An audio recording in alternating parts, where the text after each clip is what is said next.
Mr. President, Mr. Secretary General, Excellencies, distinguished delegates, this year we commemorate the 75th anniversary of the United Nations in both dramatic and critical time.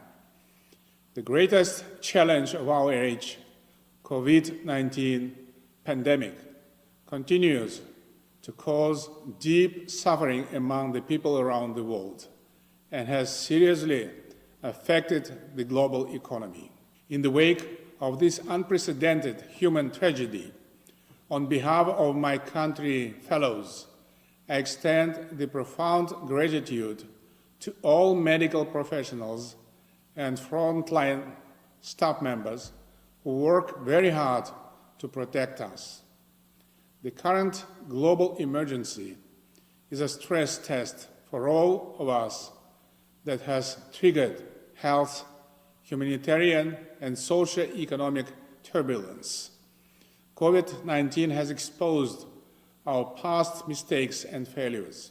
We have witnessed a critical collapse of global cooperation in response to this crisis, trade protectionism and political nationalism, coming close to what some have already called a state of global dysfunction.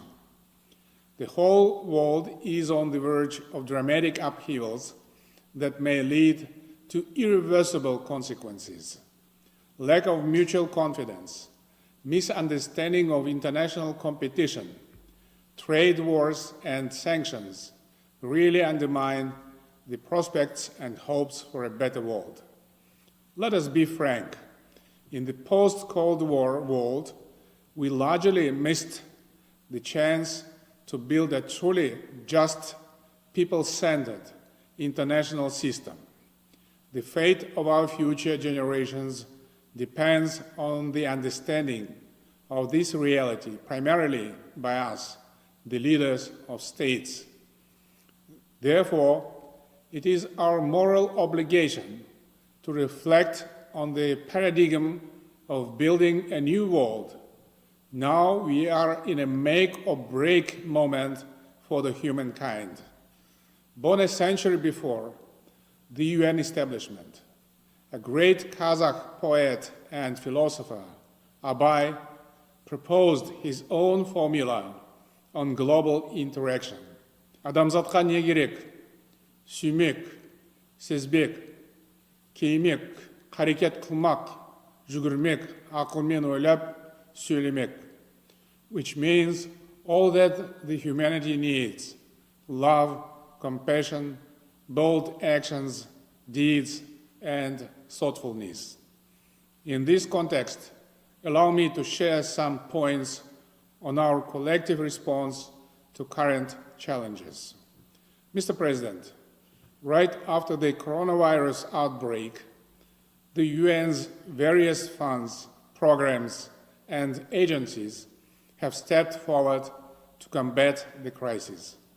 However, the international community obviously needs to do more.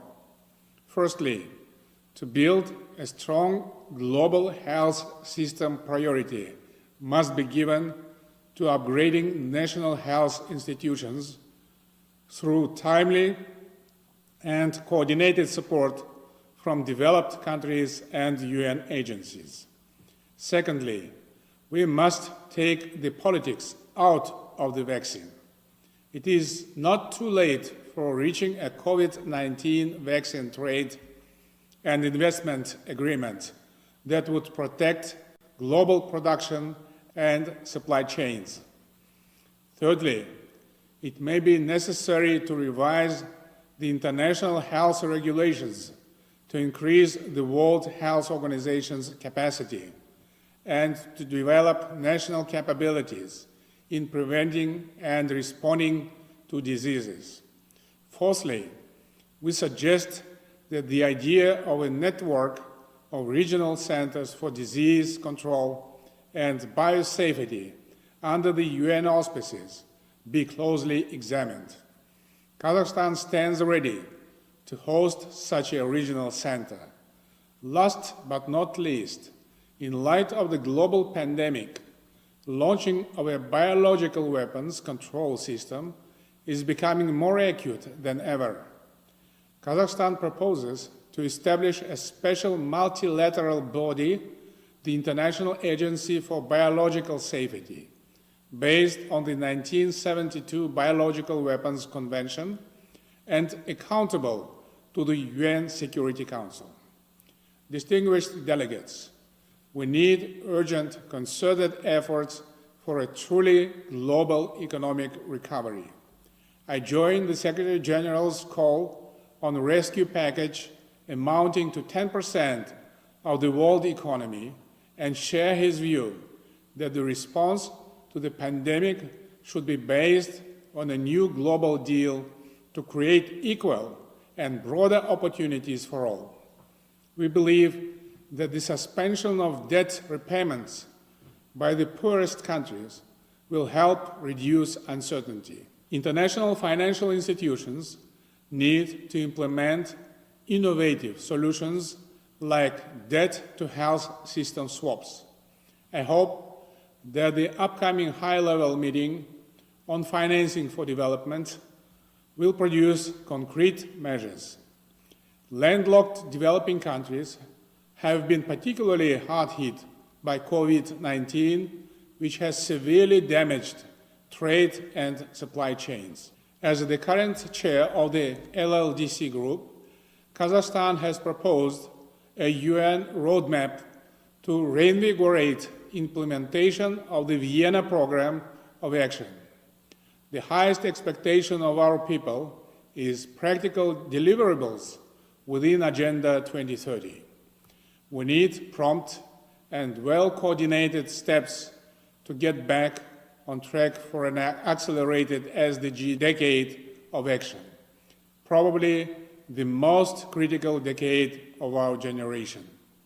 The very basic target, zero hunger, is to be provided unconditionally.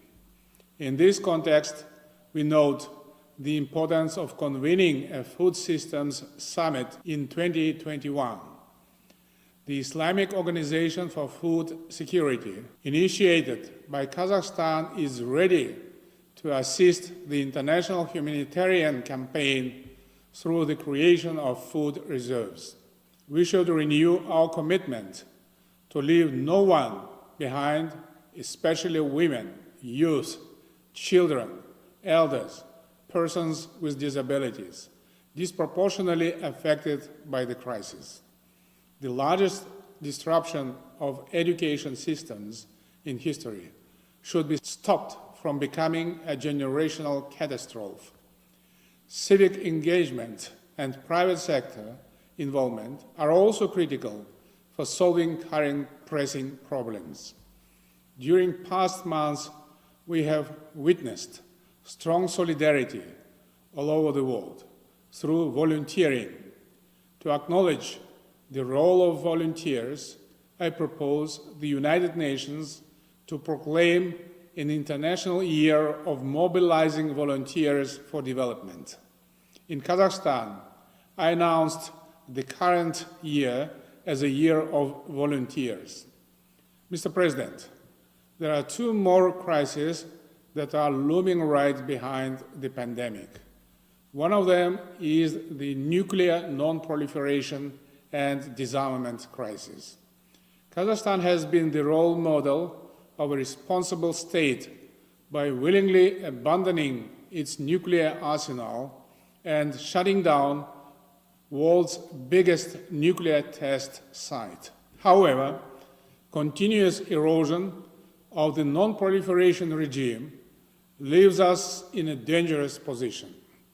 Kazakhstan, therefore, expects all member states to join its appeal to nuclear powers to take necessary and urgent measures to save the humankind from a nuclear disaster.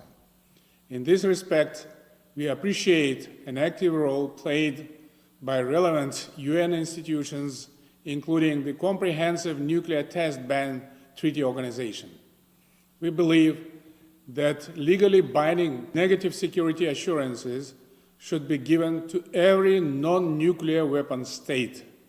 That's why we urge all P5 countries to ratify the respective protocols to the nuclear weapon-free zone treaties, including Semipalatinsk Treaty.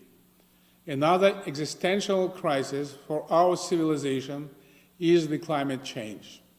It's not only a dangerous problem in itself, but is also a threat multiplier. The climate emergency is a race we are losing, but the post-COVID recovery gives us unique opportunity to put environmental protection at the forefront of international agenda. We must unite around the UN's 6 climate-positive actions. Kazakhstan is very vulnerable to the various effects of the climate change. The tragedies of RLC and Semipalatinsk nuclear test site, the rapid melting of glaciers, and desertification threaten not only Kazakhstan and Central Asian region, but also the entire world. Although Kazakhstan is highly dependent on fossil fuels and has a long way to go to meet Paris 2030 targets, our commitment to develop a decarbonized economy has no alternative. We will reduce our greenhouse gas emissions by 15% by 2030 through economic overhaul and industrial modernization. And yet, in the next 5 years, we will plant more than 2 billion trees. To address these global crises, we need to restore an atmosphere of trust between member states and strengthen multilateral institutions. Lack of trust between nations has become toxic for international relations. It's a moral duty to demonstrate our commitment to the basic purposes and principles of the UN Charter. Due to the immensely growing demand for confidence building, Kazakhstan aims to transform Conference on Interaction and Confidence Building Measures in Asia into a full-fledged organization for security and development in Asia. The world community should increasingly promote an ideology of tolerance, mutual understanding, and cultural diversity. It's a key to countering hatred and intolerance. We once again stress the need for creating a unified coalition to counter another global challenge, international terrorism.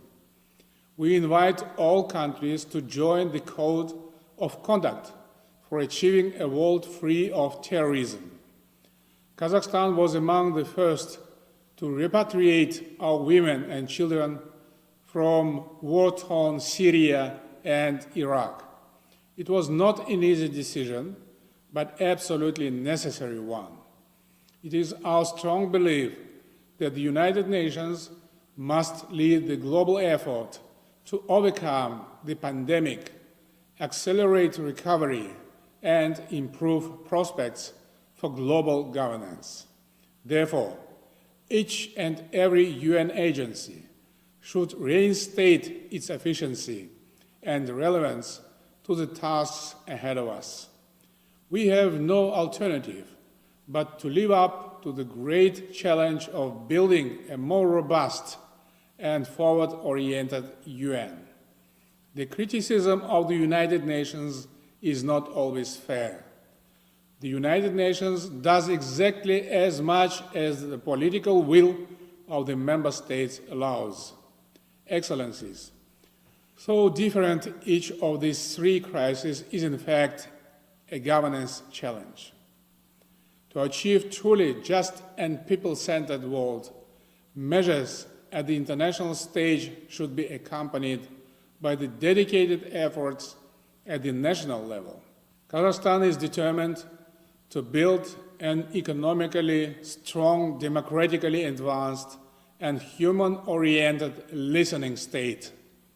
Therefore, we conduct political and economic reforms that are expected to give a boost to the development of our society to meet up the expectations of our people. We have decriminalized defamation, adopted new laws on political parties and on the peaceful mass meetings. To fulfill a fundamental right to life and human dignity, we decided to join the second optional protocol to the International Covenant on Civil and Political Rights on the abolition of the death penalty. Another priority is ensuring equal opportunities for women and youth, protection of children. We have reduced our gender inequality index value by 2 times and have introduced a mandatory 30% quota for women and youth in election party lists. We have helped 4.5 million fellow citizens who temporarily lost their income during pandemic, having allocated for this goal $1.1 billion. Over 1 million people have received food and household packages. It was an unprecedented measure in our part of the world. Regional cooperation has always been our main focus and commitment. Central Asia is undergoing rapid transformation through significant expansion of regional cooperation in various fields.